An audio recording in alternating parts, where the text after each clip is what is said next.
And you can see Hull FC versus Wigan. It's live from 7:30 tonight. It's on Sky Sports 3 and HD2. Now, football academies were set up to help clubs bring more talent through the ranks. But what about those players hoping for a career in the game who could find themselves without a club? Well, later this year, the country's first independent academy opens its doors. And for many youngsters, it could be the last chance to prove they have what it takes to make the grade.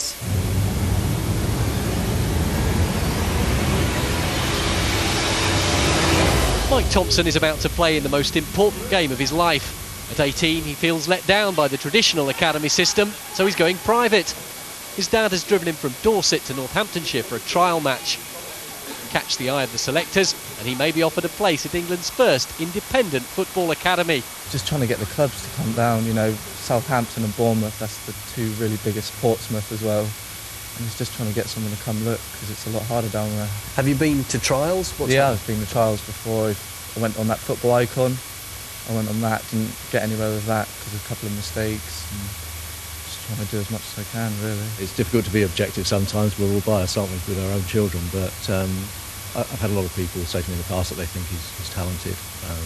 And yeah, that's why we're here today, because he feels he has slipped through the net, and I want to support him in that view as well. Number 8, Michael Thompson. But it won't be cheap. If these players make it, they'll pay £30,000 for a 2-year residential course based at Rushton and Diamonds. They'll live, eat and work like professionals as they learn the footballer's trade. Well, the gap in the market is there are thousands of kids, not just in this country but all over the world, that want to play in the English leagues, especially the Premiership, and there is not anything like this, not only in the UK, but as far as we know, not even in the world. And you've got to be extremely talented and lucky to go and get in a Premiership academy. Here's a chance to get into an academy and be watched by the Premiership and Football League clubs. It's an anxious experience for everyone. Some have travelled thousands of miles to take part. Ita Ipeme has used up all his air miles to fly with his son from Nigeria. After the match, they'll fly straight back. Now settling down and getting on very well. And if he makes it through, you're going to have to save up some more air miles.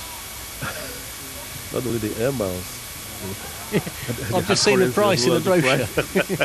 It's a difficult match. Everyone's out to impress, with each player hoping that by going private, he'll get the football education normally reserved for graduates of the traditional academies. I think he's done okay. He had a bit of a slow start, but he's got into the game a bit more now, so hopefully. Fingers crossed. Fingers crossed, yeah. The selectors take it all in, looking for the touches of talent that will make a pro. Now, being realistic, if these guys, what are they, 16 to 18, if they've not been picked up by a pro club yet, have they really got any chance of making it as a professional? I think it's being in the right place at the right time a lot of the time. I know for one, because I was one of the boys that came through non-league football. As you look at it, Vinnie Jones, Stuart Pearce, you know, you don't see them coming through now. You know, I was 18 when I got picked up, and you know, I went on to play at a good level. After 45 minutes, the match is at an end. Yeah, it went well. I just feel I could have done a bit more, maybe scored a goal or something, but still, I think it went well. Gave it my all. And that was enough. 3 days later, Mike was offered a place at the academy, but for the Ipeme family, things are a little more complex. The assessors want another look, which means another trip from Lagos. Mike will start his course in September. He'll be one of the first graduates to try to break into the professional game through the private system. Jim Cockin, Sky Sports. Time to head back out to the West Indies now.